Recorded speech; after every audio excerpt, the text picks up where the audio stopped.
Ladies and gentlemen, please welcome Chairman and Chief Executive Officer, Dr. Eric Schmidt. Thank you. Well, it's great to have everybody back on a nice afternoon in May, and I hope you enjoyed our lunch. Everybody enjoy the lunch, and you get a sense of what life is like at Google. So welcome to our annual shareholder meeting, and of course, you know I'm Eric Schmidt, Chairman and CEO, and I'll be presiding. And I hope you all have registered. It looks like everybody has their badges. And if you haven't registered, do go ahead and make sure you register at some point during the meeting.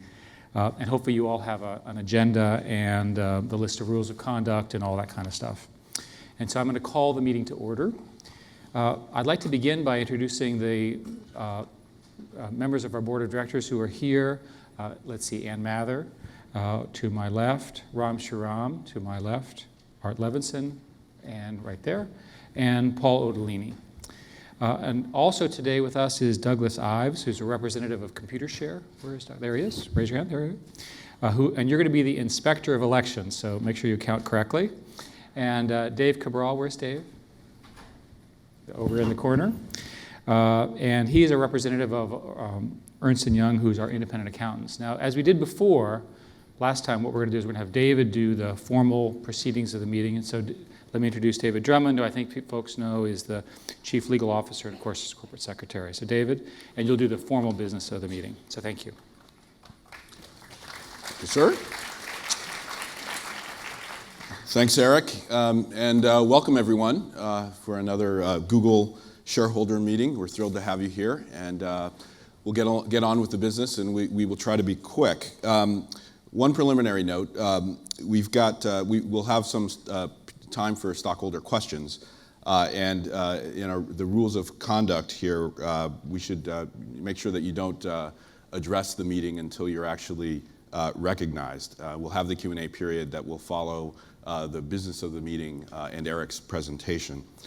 So when we get to the Q&A period, we've got microphones in the aisles here, so you can step up and answer your question. And when you are recognized, please identify yourself and that you're either a shareholder or you're here representing a shareholder, so we know who's speaking.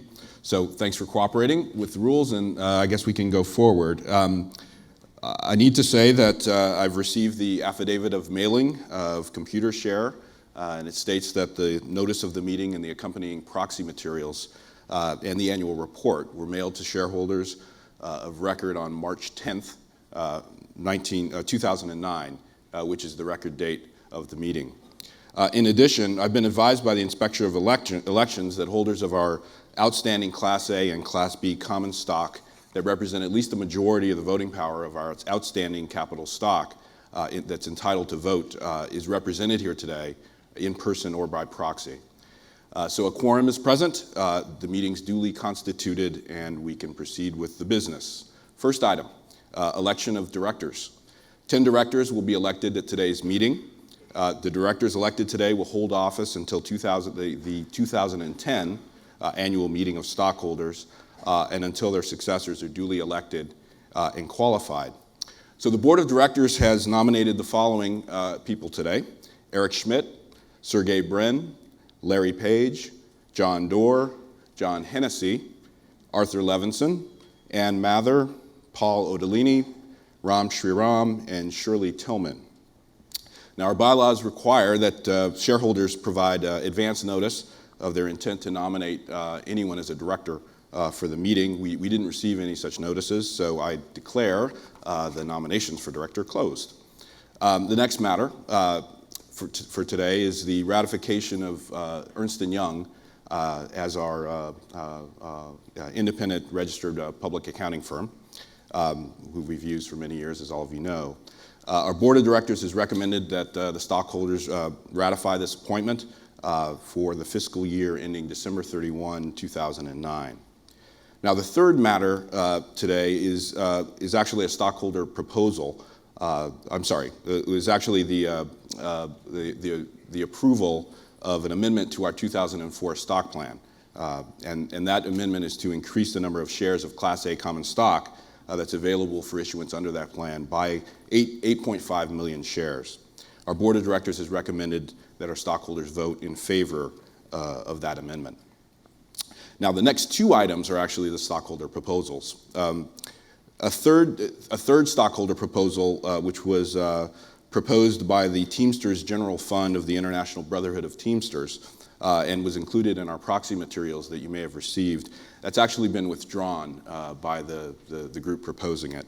So as a result, we won't be presenting this proposal to you today, and there will be no vote on it.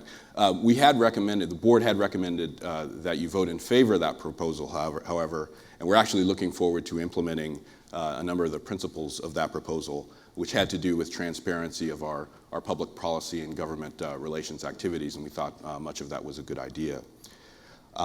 So our board, when getting to the two proposals that we actually have on the ballot, our board has recommended unanimously that our stockholders vote against the two proposals.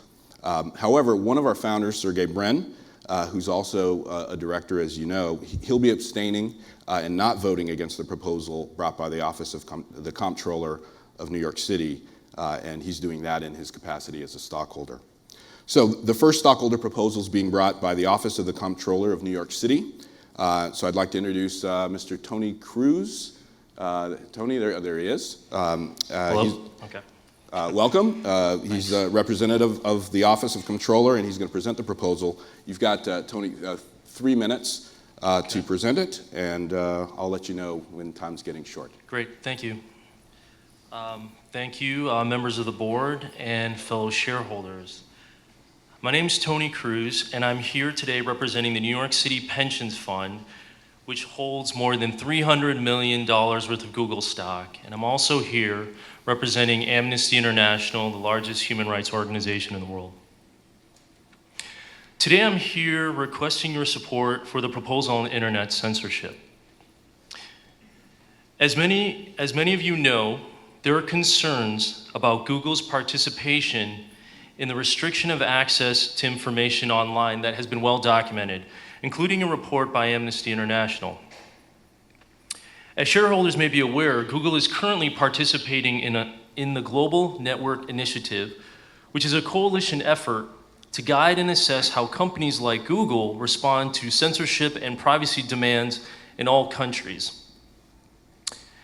Amnesty International participated in this initiative in its formative years in an effort to ensure that the outcomes reflected a sincere commitment to upholding the highest attainable standard of corporate responsibility for human rights.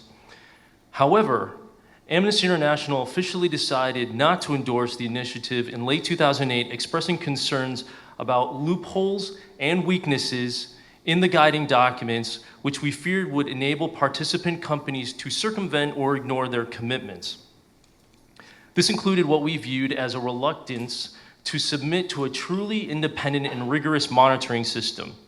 So today we're urging shareholders to critically assess Google's response to this issue and to take into consideration the fact that without the tireless efforts of independent organizations like Amnesty International, the truth about Google's participation in censorship efforts might never have come to light.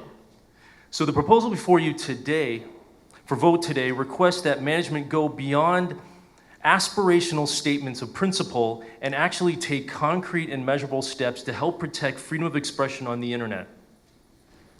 We feel strongly that for Google's efforts to be meaningful, they must include the following: a public commitment to honoring freedom of expression and the right to privacy.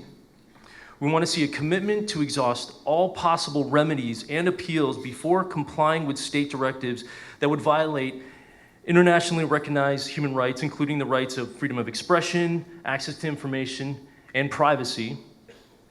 A commitment to independent monitoring and assessment of the company's fulfillment of the principles that are agreed to. We want to see transparency. Transparency about filtering processes used to limit or restrict search results, including informing users. Documentation and public disclosure of cases where legally binding censorship requests have been filed. And finally, we want to see develop the human rights impact assessments and disclosure of these conclusions. It's essential that Google provide evidence to shareholders of the steps they are taking and to end internet censorship to ensure that they are moving beyond talking about these problems to actually doing something about them. We hope that Google's participation in the GNI will result in the implementation of effective policies and practices, but currently there is no publicly available evidence that the company has taken any steps at all since their endorsement of the initiative last year. And while a willingness to engage NGOs and other experts on these issues is a useful step, the truth is the issue of internet censorship in China and in countries like China continues to worsen. So therefore, on behalf of the Comptroller of New York and Amnesty International, I ask shareholders to vote in favor of this proposal as a strong signal to Google that expedited action on these issues is required. Thank you. Thank you very much, Mr. Cruz. Let's move to the second stockholder proposal. And that proposal is being brought by the American Federation. Excuse me, sir.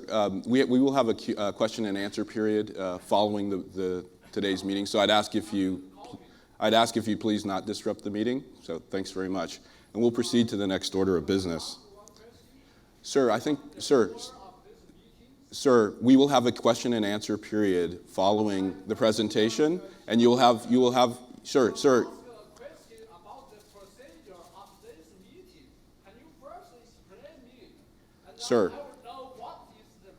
Sir, we will have a question and answer period, and you will be able to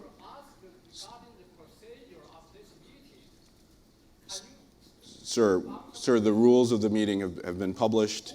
So we have to proceed with the meeting. I think the shareholder can make a tour of the meeting. Is that right? Or at least one shareholder. Okay, sir. Sir, can you please not disrupt the meeting? We really need to move on. There are many people here.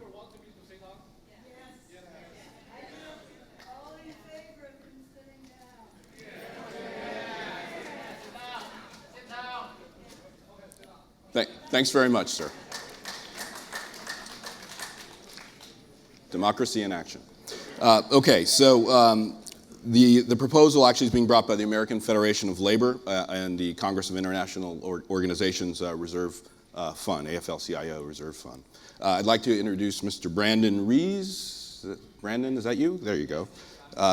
Representative of Afl-Cio, who's going to present the proposal. You have 3 minutes. Great, thank you. Chairman Schmidt, members of the Board of Directors, I'm Brandon Rees, and I'm here to introduce the Afl-Cio's Reserve Fund proposal on universal health care reform. Our proposal calls on Google to join more than 35 of America's leading companies, including IBM, Staples, McDonald's, Target, and GE, to adopt principles for health care reform. Each of these companies, like Google, provides excellent health insurance to its employees. But each company is powerless to contain costs and improve quality of care until every American has health insurance. Leading authorities like Emory University professor Kenneth Thrope cite surcharges as high as $1,100 per employee that are added each year to the total cost of health insurance, just to pay for the nearly 47 million Americans who have no health insurance at all. We all know about the plight of General Motors, Ford, and Chrysler.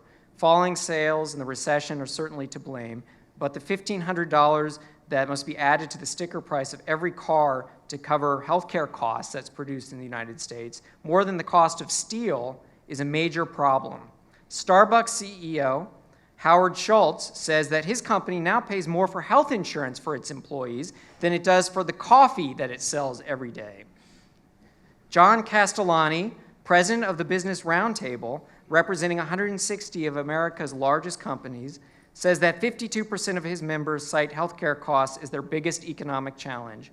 According to him, the current situation is not sustainable in a global and competitive marketplace. President Obama has already made healthcare reform a top priority for economic recovery, and later this year he plans to ask Congress to guarantee coverage for all Americans. Google is one of the most admired companies in America, and when Google takes a stand, it matters. Now, no one company can solve the healthcare crisis by itself. The solution must come from Washington. The board statement opposing this proposal says, "We believe that a strong, effective, high-quality, and well-managed healthcare system is vital to our country's and Google's well-being, prosperity, and strength." But the board goes on to say that adopting principles for healthcare reform is neither a proper subject for Google shareholders, nor would it make any difference in the campaign to enact healthcare reform. I beg to differ, and I believe the board is mistaken. First, the SEC has ruled that adopting principles for healthcare reform is indeed a proper subject for shareholders. Second, President Obama, Congress, and the American people need the support of leading companies like Google to enact healthcare reform. Google should not sit on the sidelines and ignore the opinions of its shareholders. Adopting proposal number 6 will give Google the opportunity to make healthcare reform a reality. Now is the time for the company to state its commitment to universal coverage for all Americans. So my question is for you, Chairman Schmidt, and the Board of Directors, will you support proposal 6 and urge adoption of it today? Thank you. Thanks very much, Mr. Rees. So that essentially concludes the business that's scheduled to come before the meeting, or before the stockholders today. So we actually are now declaring the polls open. Now, note that we've received in advance of the meeting sufficient proxies, so we know that the proposals that we discussed today will either pass or they'll fail in accordance with the recommendations made by the Board of Directors that was in our proxy statement. But if we really do want everyone to vote. So if when you registered, if you requested a ballot, you can complete that now, or I think we have folks coming through the aisles. If you haven't voted and wish to do so now, you can do that. We're going to take a brief break while you get a ballot and fill that out quickly. May I ask a short question? So why don't we wait until the Q&A period, if that's okay. Okay, sir?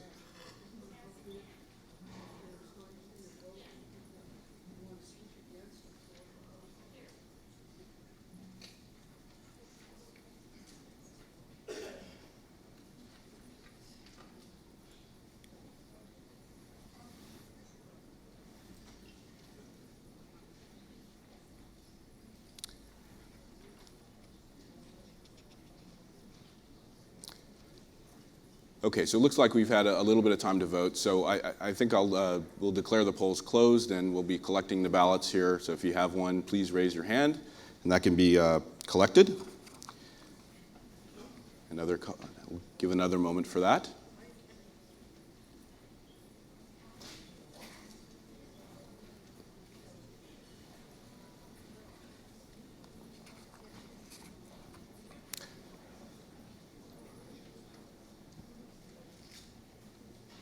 Okay, it looks like we've got most of the votes in. And so thanks everyone for participating in that. So we can get to the results. I've been advised by the Inspector of Elections that the nominees for election to the Board of Directors have been duly elected. I've also been advised that the majority of the shares present at the meeting, either here in person or by proxy, have voted in favor of the ratification of Ernst & Young to act as our independent public accounting firm for the 2009 fiscal year, and for the approval of the amendment to our 2004 stock plan. So all of those proposals are now approved. I've also been advised by the inspector that a majority of the shares present at the meeting in person or by proxy have voted against each of the stockholder proposals, the one regarding internet censorship and the one regarding healthcare reform. So these proposals have not been adopted by the stockholders. We'll provide preliminary vote totals on our investor relations website, probably within the next few days. And after the final tabulations of the vote are complete, we'll post the final vote on our website as well. So that ends the official business today. So I declare this the formal business meeting adjourned. Eric is now going to make a brief presentation about Google's business. And after that, you'll have the opportunity to ask some questions of Google management. Eric. Okay. Thank you very much, David. I want to talk about information, because information is what we do. information is very, very important. And I also want to talk about innovation, because innovation is how you make the world a better place. Innovation is at the core of everything that we do. And I think often people forget that innovation occurs. It may be difficult to know exactly when it will occur, but innovation has brought so many great things to the world that we see every day, and of course helped us make Google the success it is today. And it's very easy as you get to become a larger corporation to become more conservative. And we have a different view. We think now is the time to be even more innovative, to take advantage of the resources, the scale that the internet offers to do even more amazing things over the next few years. And it's interesting that everyone, and everyone here as investors is well familiar with what's going on with the global recession and the change in stock markets and so forth. But history has in fact shown that recessions can be a very good time for innovation, and that companies that invest in innovation during the downturns generally emerge even stronger than their cost-cutting competitors. And that's indeed what we're doing as well. And Larry likes to say, and I like this a lot, that you don't change the world incrementally. You do it through real innovation, search, Chrome, Android. And in some cases, it's actually easier to attack big problems rather than small problems, because you can define the problem in a new way. So in our case, looking forward, the success of Google as an institution, for you as shareholders in terms of our share price and so forth, will ultimately, in my view, be determined by our rate of innovation. Innovation on core business, search and search advertising, obviously, which you all are very familiar with, but also new things like display, YouTube, mobile, Android, and obviously the enterprise areas. So we're going to invest here, and we're going to invest big time. And by the way, there's no recession in information. The internet continues to grow, people spending more and more time about it. Interesting survey recently, the internet is now the #1 media choice for American aged 18 to 49, which is an awful lot of us. And television, by the way, is now down to #2, and people are spending more than 12 hours a week on the internet. And for those of you that are developing sort of the internet addiction, you know it's time to every once in a while to get outside, walk around, then get back to work. The important thing here is that what we're seeing here and we're seeing in other advanced parts of the world, the same revolution is also occurring in places which have never had access to the kind of information that we take for granted, and that's a wonderful thing. Our next slide. So if you think about we had to put a dog picture in, I mean, come on. Search is still the killer app. We still don't know quite how to give you every answer that you want without you searching for it, although we've thought about how to do that.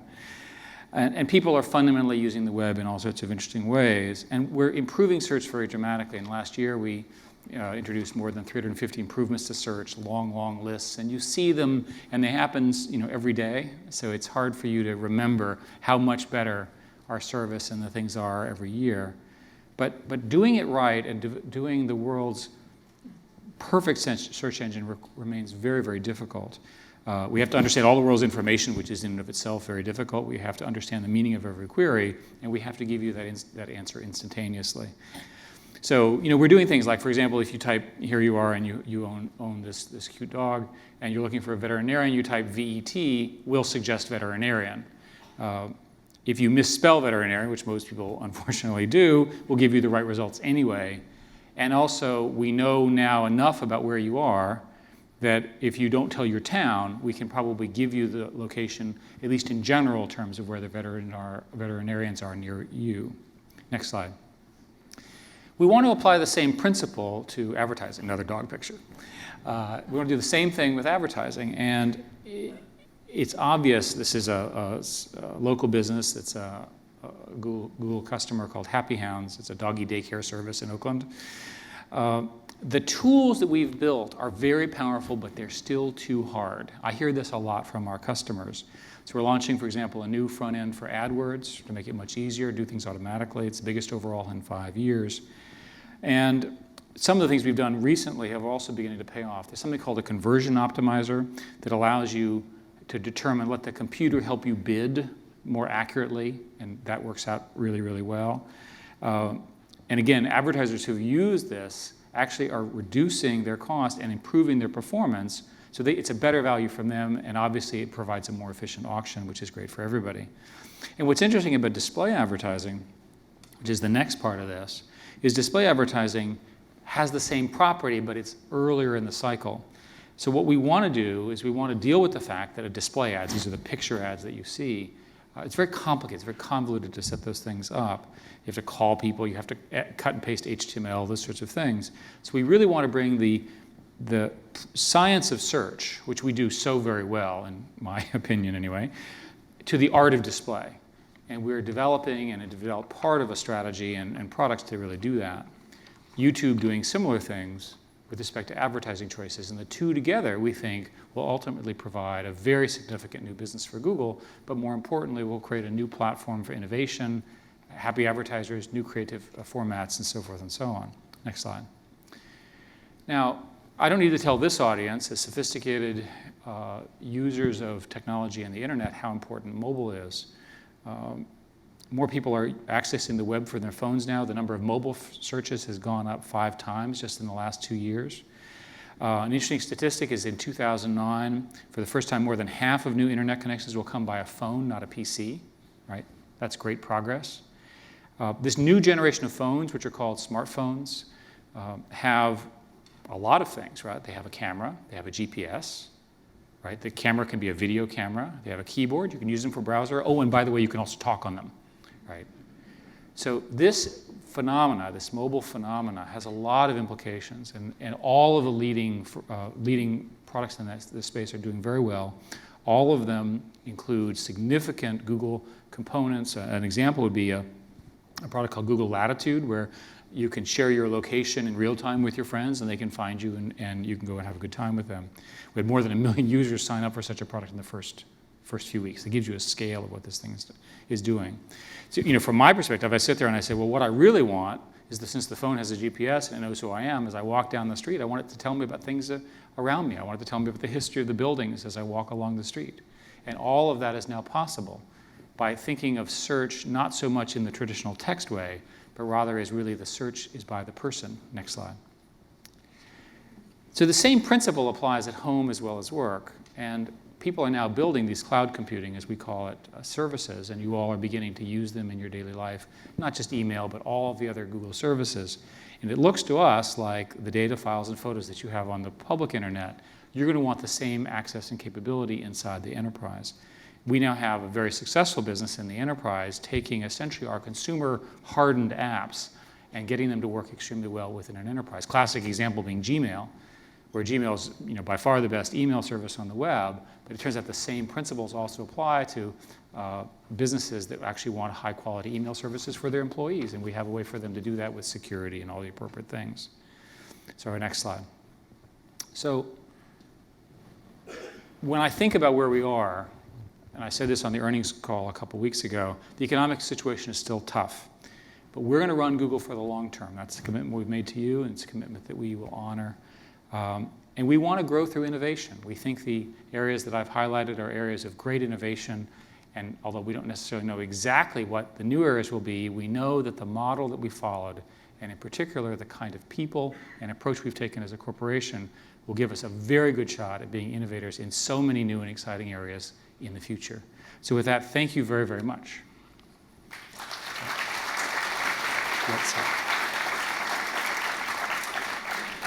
So I hope that was quick enough, because I wanted to make sure we had plenty of time for Q&A. And I think we were going to have David Drummond, who's been introduced, and then we have Susan Wojcicki and Marissa Mayer. Susan and Marissa have been executives in the company essentially since its founding. Susan, among her many roles, is now in charge largely of our advertising businesses.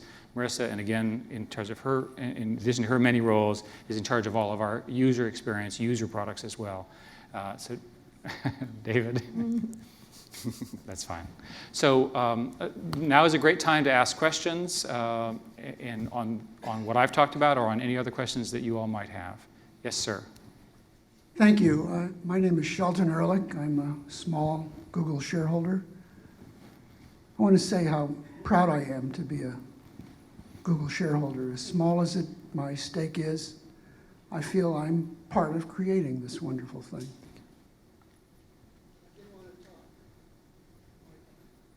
The microphone's on. I had a comment on the first shareholder proposal, which I had hoped to make before the votes were taken. In the wake of the 2003 Enron debacle, some powerful investors formed a committee to fix corporate governance. These powerful investors were not hedge fund managers, banks, or mutual funds. No, they were the trustees of employee pension funds. Included in the group were Ellen Hevesi, recently ousted as New York State Controller for corruption, Sean Harrigan, ousted as president of the California Public Employees Retirement System, and now under SEC investigation just this week, and Elliot Spitzer, and you know why he got fired. The controller of the city of New York was part of this founding group. Mr. Thompson wants to be mayor of New York City. He uses his control of the city employee pension funds to further his political ambitions. In 2008, by my count, he had his subordinates travel to Silicon Valley and other distant points over 60 times to push shareholder proposals that are very unlikely to increase the value of the pension funds he controls. Public employee pensions should be considered almost a sacred trust, but every week we hear another pay-to-play scheme. The Wall Street Journal on April 19th headlined, "The Public Pension Shakedown," regarding our new car czar's connection to the New York State pension scandals. I want to say, Mr. Thompson, even though you're not here, go back to New York and mind your shop. Google people don't do evil, as you imply, and don't hang with evildoers. Thank you. Well, thank you for your comment. Shall we go over here? Thank you. Matthew Rafat, shareholder. First of all, I want to thank you for being Google. Without your company, the internet and all the massive information online would be nothing more than a Tower of Babel. Thank you very much. Having said that, I've got 3 suggestions for your wonderful company. I noticed with the proxies, the procedure for collecting them at the meeting was somewhat haphazard. Some shareholders like myself do come to meetings and would like to vote, and we've done so today. But I noticed with the proxies themselves, there's no place on the proxy that lists my name. So, of course, I have to give the proxy itself as well as my own TD Ameritrade, document together, but it could get lost and it may confuse the Inspector of Elections. And I realize that my small number of shares will not affect the elections, but it does strike me as more haphazard than it needs to be. So in the future, it seems to me that it would be beneficial to have a more orderly process for voting. Okay. Seems like a great suggestion. So. Thank you. My second issue is with the Chinese gentleman who attempted to speak. I realize your procedures do not allow for comments to be made by regular shareholders prior to voting. And that strikes me as somewhat problematic because some shareholders like myself who show up at these meetings vote at the meetings. And we would benefit from more information than just the prepackaged, lines given to us by side 1 versus side B. And it strikes me as Google almost implicitly having censorship at its own meeting. And I realize that obviously you would want to limit the time of these gentlemen who will come in to speak on your shareholder proposals, but it strikes me that a balance can be achieved between outright censoring of somebody who would like to speak on the shareholder proposals and allowing that person to disrupt the meeting. So again, let me take that as input. We obviously do not want to censor anyone, and again, this is the time if you have questions or comments in our plan for this meeting. If the earlier gentleman would like to make a comment, this is an excellent time for him to be making that comment, or anyone else. Thank you. The gentleman actually left. He obviously did not feel as if he was being heard, And again, he may not have Well, had... I don't know why he left, but this was the pre-planned time to hear him and yourself and anyone else. Okay. Of course, the difference, however, is that he may have said something that may have affected the vote. The whole point of allowing comments prior to closing the polls by ordinary shareholders is they might have something relevant to say on those proposals that may affect the vote. Okay, thank you. My third issue is with sports. Your company is number one in almost everything.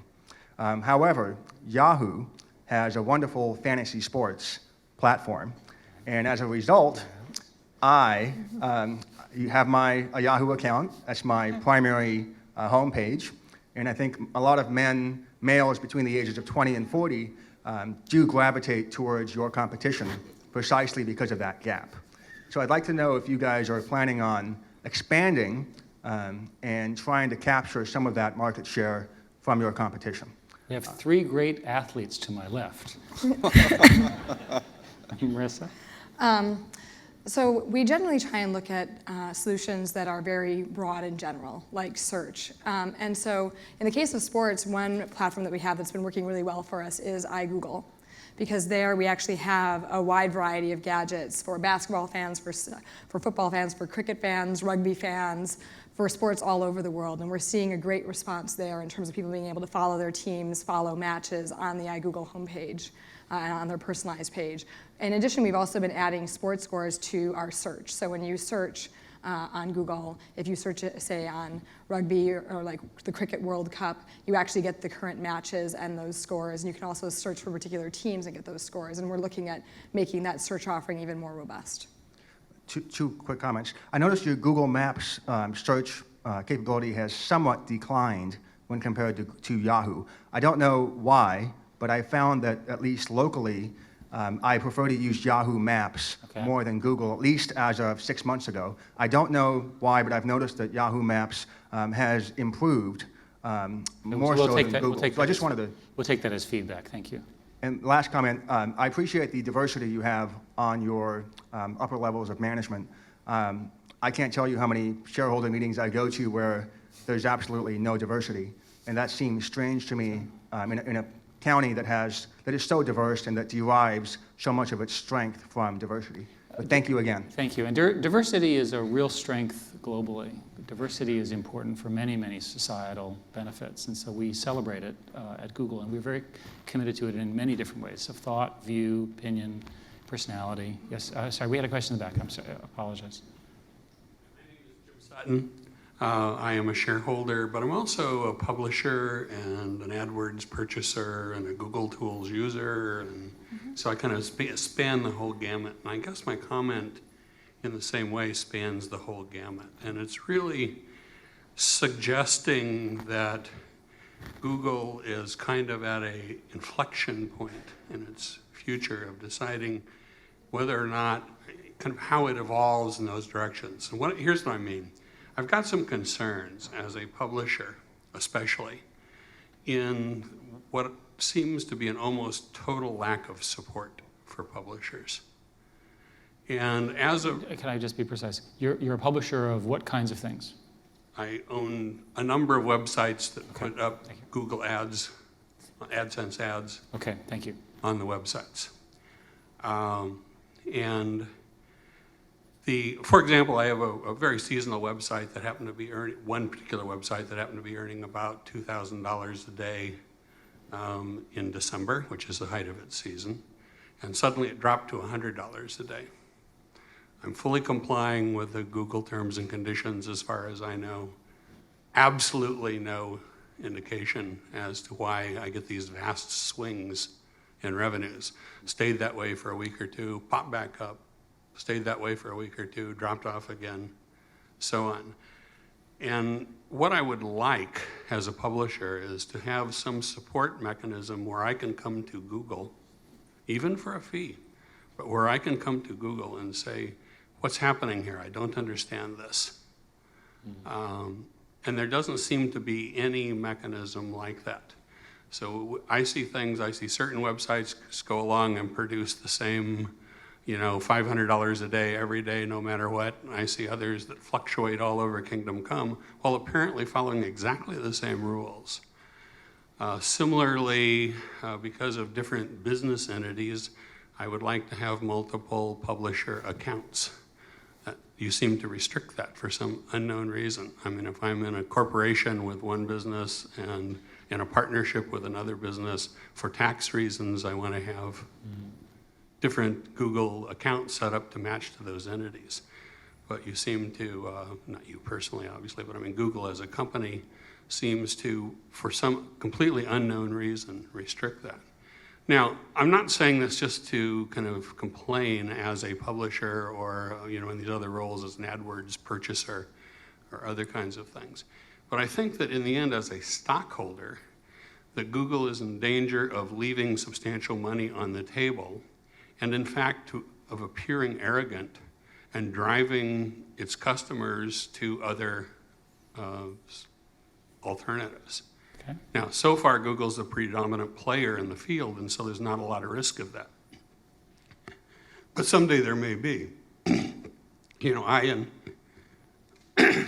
and my websites have gone and sought out some other kinds of advertising source revenues. So with your permission, could we have Susan answer some of this? Sure. Sure. Yeah, go ahead, Sure. Susan. Well, first of all, thank you for being an AdWords advertiser and an AdSense publisher. I heard a number of questions and concerns in what you addressed. I think the first is the support question of how do I get the right support and how are my answers and my concerns addressed. And I think it's something that we receive so many volumes of emails and inquiries from our advertisers and our publishers. So we really do our best to always answer those in both some amount of human touch as well as some amount of automated touch. But I certainly hear you on that concern. And I think for some of our smaller advertisers where they need more help, it is an issue for us to be able to provide it at the level that they'd want. So I heard your suggestion about for fee type of service, and I think that's something that that could potentially be an option for us in the future. I also heard you say that our AdSense earnings sometimes vary, and that for the most part, we try to always keep that constant or as consistent for our publishers as possible, but we're always changing the algorithms and we're always optimizing, and we're doing that so we can serve the best ads for our users, and we're doing that so we can get the best returns for our advertisers as well. So it's a very careful balance between our advertisers, publishers, and users. And thank you, by the way, for the observation that there's more money to be made there. Susan, there's more money to be made here. Yes. Let's get our act together. Yes. Yes, So sir. we hear you on that. Thank you very Yes, much sir. for those comments. Tony Mezzapilli, shareholder. I'd like to ask about the U.S. search market share situation. According to ComScore, our market share is 63% about. Our two largest competitors, Yahoo and Microsoft, combined are about 30%. What bothers me about that is that first, 1 out of 3 customers goes to our competitor. And second, the 30% market share is a multi-billion-dollar property, maybe tens of billion dollars of property. What interests me about the situation is our scale. With our volume of search, we learn more about our customer usage and get more profits than anybody. And we can reinvest that into making search better and better, making our database state-of-the-art, making our user interface state-of-the-art, making our algorithms state-of-the-art to come up with the answers and rankings. And that makes the customers happy and come back. So my question is, do you think our customer base is loyal? I keep hearing from people saying that they can use any of the top search engines. And secondly, with all our power in our company and with all the money that's in that 30% market, why aren't we totally blowing away the competition right now? I ask Marissa this question every day.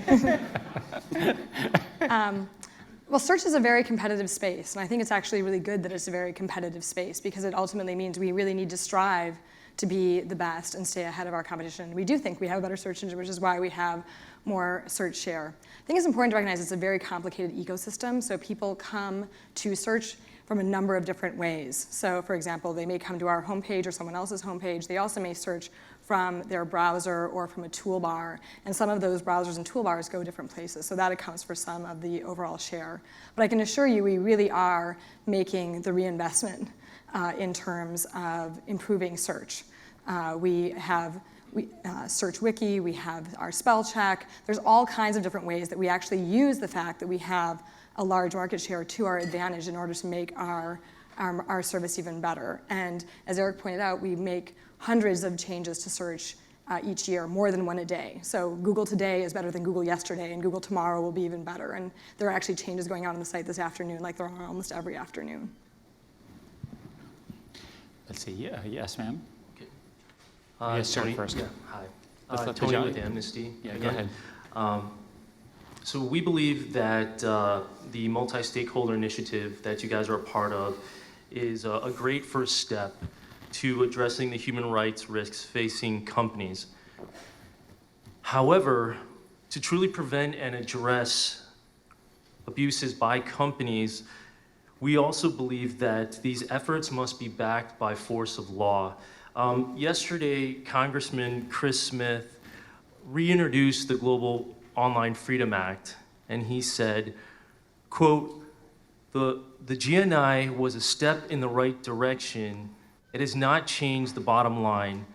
It doesn't prevent US IT companies from blocking websites, controlling search engine results, or answering secret police subpoenas for information, identifying dissidents so they can be tracked down and even imprisoned.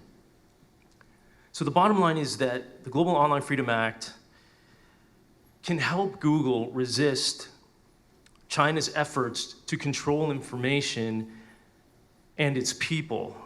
So my question is, given Google's often cited response that they have little power and are unable to stand up to an abusive government like China, will Google publicly support this piece of legislation?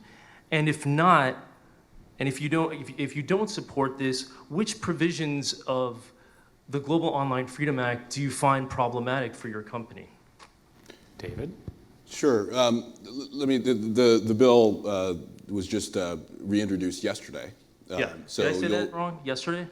No, it's fine. Oh, okay, no, it's okay. yesterday. But so sure. you'll forgive us if we're not completely up to speed on all the details. But we are looking at it very closely, and I don't think it's and we're going to decide, what our position is on it. I think there are a number of things in the bill that you rightly that you're correct about that could help the situation. There's some things that could be problematic, but I think we need to look at it. One of the things that we're also, we actually think that rules governing the companies, are important, but we actually need to do a lot more here.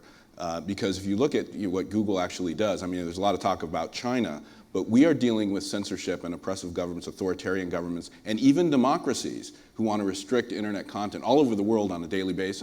Right. And you talk about the secret police and so forth. We have employees in many, many countries who've been visited in the middle of the night, not because we're handing them information, but because we won't hand them the information. Okay. And we're talking about countries like Germany, France. We're not just talking about the places you might expect. Right. So we have a very, very strong commitment to a free and open internet, and we deal with this every day. Right. And one of the things that's lacking in some of the legislative efforts here, and something we're going to start working on very, very hard, is government-to-government contact here. Mm-hmm. Right. So in other words, we need to get the governments, the sort of governments that believe in free speech, to start getting out there and shaming and putting pressure on the governments that don't. And one of the things that's very clear, in addition to it just being a human rights issue, it's very clear that it's a trade issue as well. Right. And you've got governments that are essentially cracking down on information, which in an information age is basically a trade barrier. So one of the things that we're working on very hard is to get the United States out in the forefront to push that issue, and you'll see a lot more of that this year. And I want to be really clear about something. I'm here representing Amnesty International, and when people hear that, it's like, oh, it's the big pink elephant in the room, and he's going to speak about censorship. But I want to be very clear that when I speak at shareholder meetings, whether it's this one or Yahoo, I'm also approached by people who work for your company who are concerned about this issue because they feel that it is compromising the morals of your company. So I just don't want to be misled. It's like, oh, it's these activists who are the only ones who care about this. People of your company care about this, and they want you to rise above it. So I just want to say, you know, it's not like fun being here to bring this up to the table, but it is something that a lot of people are concerned about outside the scope of the people I work with. Well, thank you very much. Thank you very much. Thanks. Yes, ma'am. Mary Lou Harris, shareholder. My question is this. Even though it is unlikely that Google will ever be in the utilities business, is it possible that Google's energy initiatives will remake the utilities industry anyway? And if they do, how will that translate to the value of my Google stock? I hope we have the kind of impact that your question presupposes. Google cares a lot about climate change and energy consumption. Everybody here in the room knows how, over time, unless we address it, the issues involving climate change could ultimately result in the deaths of millions and millions of people and a real fundamental change in the earth that we so dearly love. Google is also a significant user of energy ourselves, and so we have a moral duty to pay attention to that. And of course, our data centers, we run them as efficiently as we can, but the fact of the matter is they need power plants near them, and that's of concern to us. So for all of those reasons, we have a significant energy program that's a combined effort between Google, the corporation Google, and our philanthropic group called Google.org, which is working on a number of very interesting initiatives. One, for example, involving smart meters. We're in the information business. It turns out if you have a smart meter in your home and you know more about your energy consumption, you can reduce your energy consumption, and you'll just do so because you'll be smarter about what you're using. It turns out that can save many, many coal-fired plants and improve your bottom line and all those kinds of things. We've also worked on things like plug-in hybrids. Last fall, we introduced something called the Google 2030 Energy Plan, which is a calculation that we've done with the details in a transparent way, all published, which says that over the next 22 years at the time, it would be possible for us to become completely energy independent and have the vast majority of our power sources come from renewable, and more than half of our cars be essentially not petroleum-based, but cellulosic, ethanol-based, and so forth. That's a pretty big ambition that we have. The reality, of course, is that Google is in the information business, not in the energy business. I doubt we're going to become in the energy business. And so I think the benefit to you as a shareholder is that we see ourselves as the nexus of information about energy, human consumption, how these systems will work. We announced a partnership with General Electric, for example, to do that. And we think ultimately that could result in some significant revenue in the information part of this upcoming energy challenge that we all face. Thank you. Thank you. Yes, ma'am. Catherine Alexander, shareholder.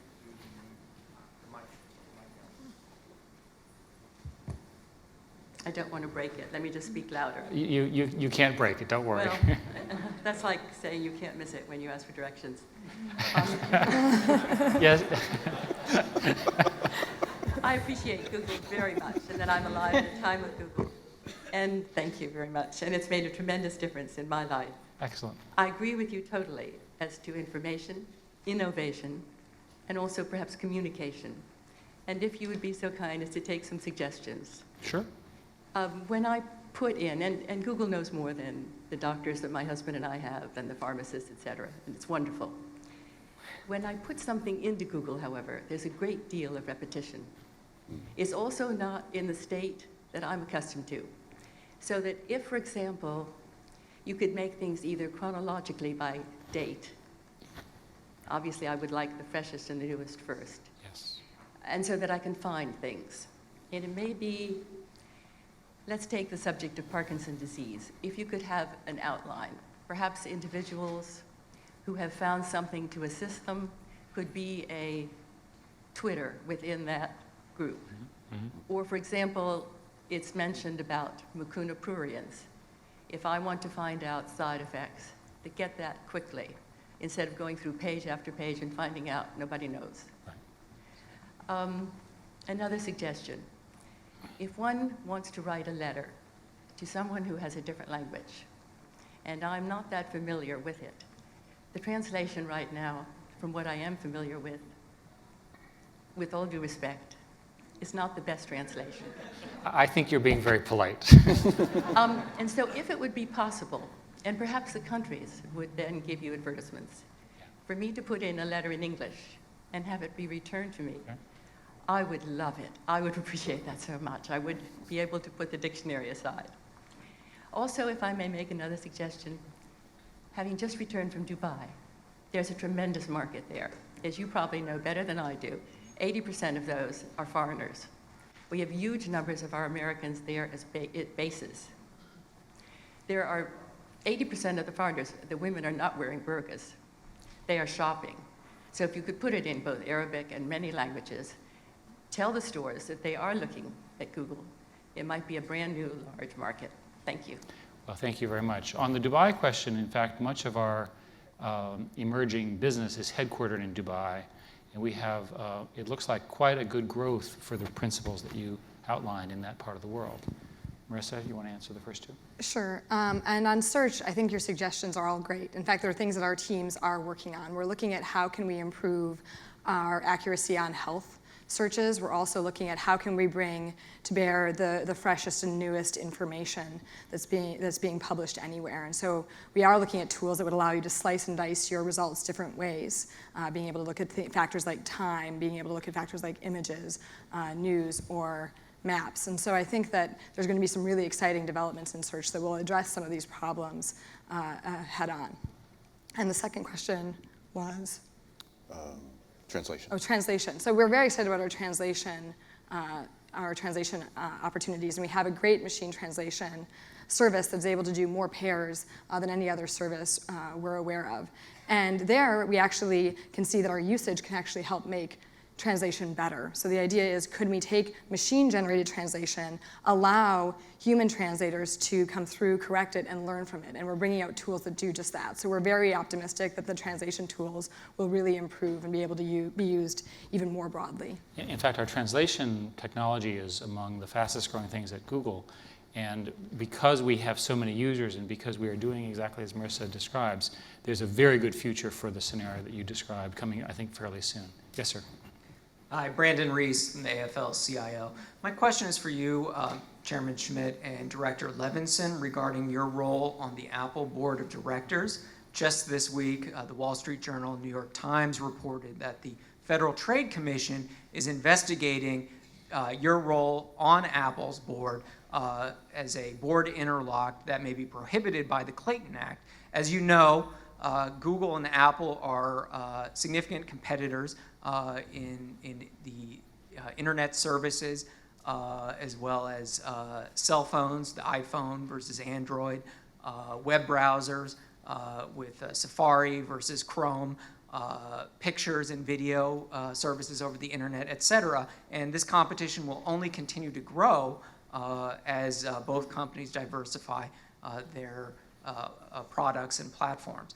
My question is, will you resign from the Apple Board of Directors so that we can keep the Federal Trade Commission from investigating Google? Google is a great natural monopoly. Let's make sure that the company's not an illegal monopoly.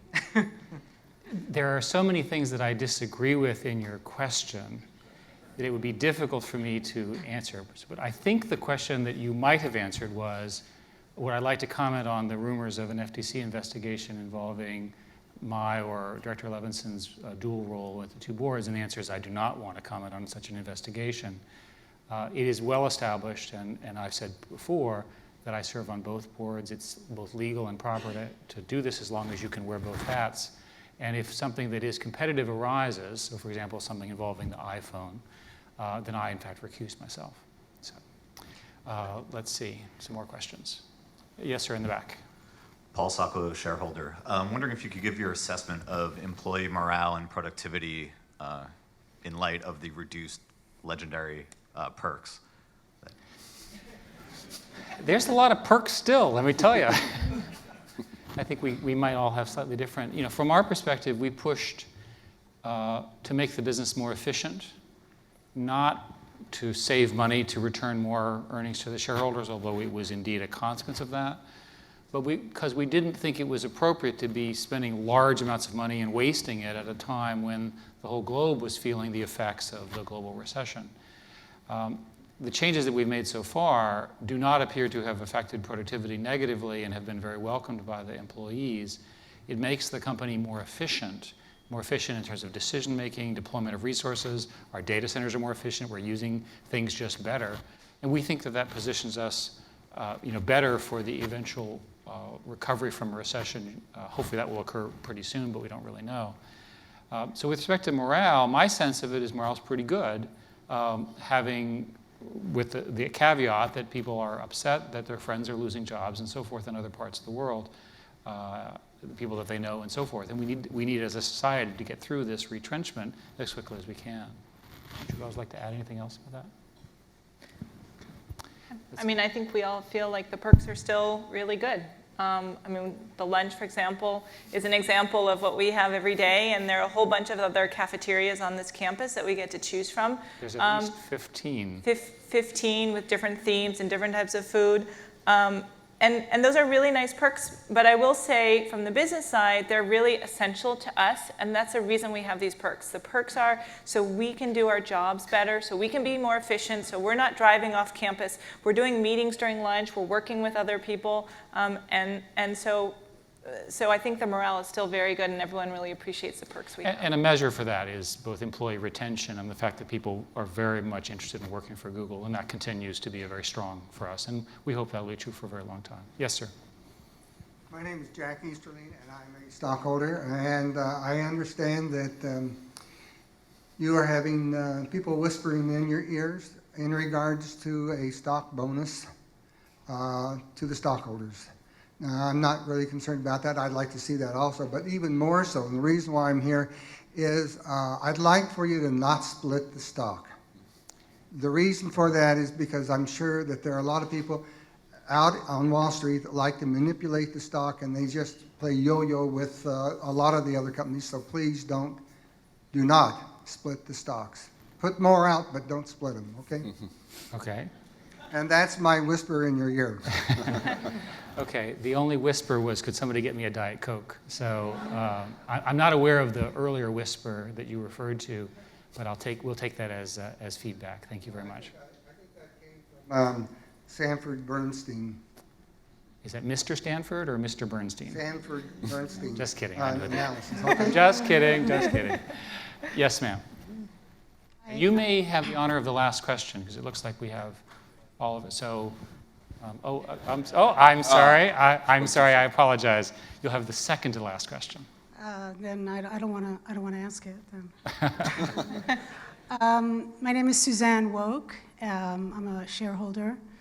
I want to commend Google for the work that they're doing for nonprofits. I own a website called fundraisingmom.com, and with Google Grants and all the stuff that Google is doing for nonprofits. However, I'd like to recommend for Google also to look at a market that is not being tapped into, which is the nonprofits. Everybody in America, at least, is somehow related to a nonprofit, whether it's a church, a synagogue, a school, organizations. Almost everybody is connected to some kind of nonprofit, whether they know it or not. And unfortunately, the way our economy is, the nonprofits are hurting. Schools are hurting. Schools are not getting enough money, so the funding is on top of the schools themselves to become fundraisers as opposed to educators. For example, in schools' cases. I think that with the internet, every day there are incredible new ways of making money online.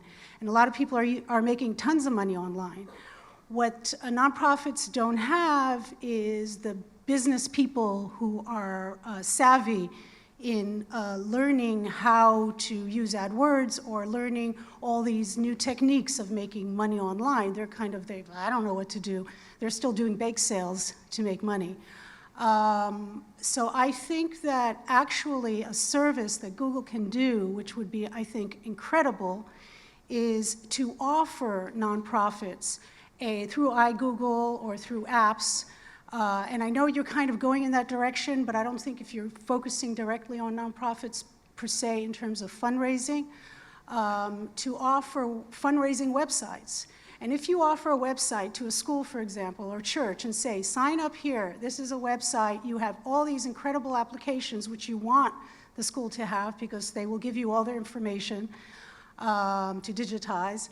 If you sign up and you have, here, take this website, it comes with all these incredible, very powerful fundraising tools that they can literally make money in their sleep, the way I do and the way all these other business people do. We discovered this incredible gold mine, but basically to offer it specifically to nonprofits. And in that way, you will also digitize grandma's recipes that she has in her drawer. You will digitize all this information that you're trying to get at, I think.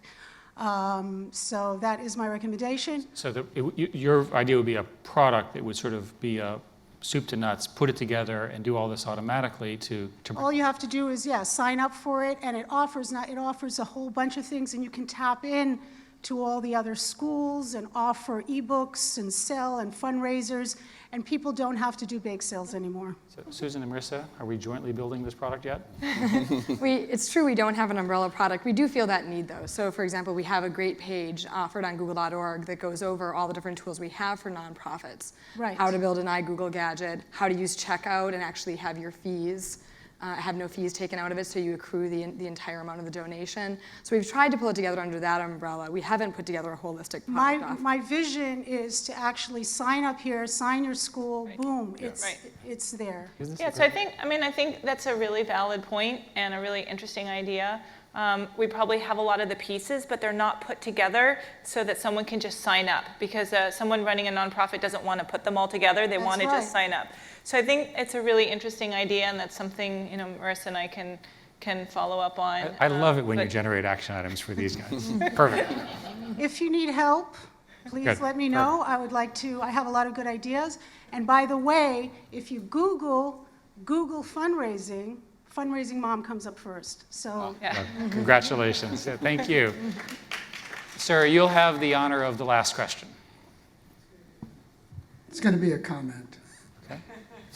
I was happy that the proposal by the Afl-Cio failed.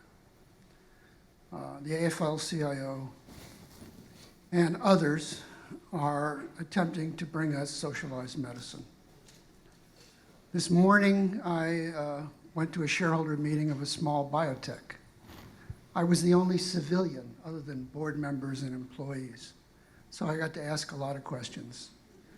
And one of the questions I asked was, what's going to happen to our pharmaceutical R&D in the event that we join the path of England and Canada and all the rest of them? These countries are free riders on our pharmaceutical R&D. And this company was very concerned. They have $200 million in the bank because they have a wonderful product that's going to treat Parkinson's disease in a way that's never been available before. They're burning the money at the rate of $65 million a year. Without the prospect of making a lot of money on selling these products, they're not going to get R&D money. So I think that it's very important that all of us understand that the path that this country is thinking about going on is not a good path. Thank you. Well, thank you. Thank you very much for your comments. And I want to thank everybody in the audience and all of these on the webcast and so forth for participating in our shareholder meeting. We will very much looking forward to you to come back, have lunch and so forth in a year. So thanks again. Thank you.